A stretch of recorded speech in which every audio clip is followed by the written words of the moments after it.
అయితే యేసు ప్రభు ఎవరో వాళ్ళకి అర్థమైతలేదు.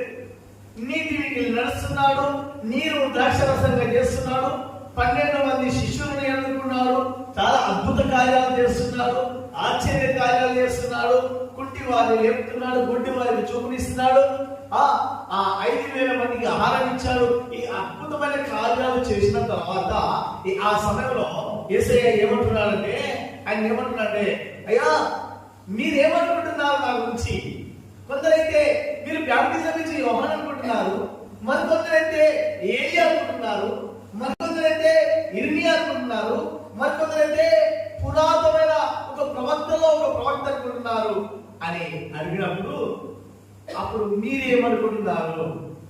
హల్లెలూయా చెప్పగలిగే హల్లెలూయా. ఇక్కడ కూర్చున్న వాళ్ళు ఎవరైనా గురించి, ఫర్ ఎగ్జాంపుల్ మా స్వాతి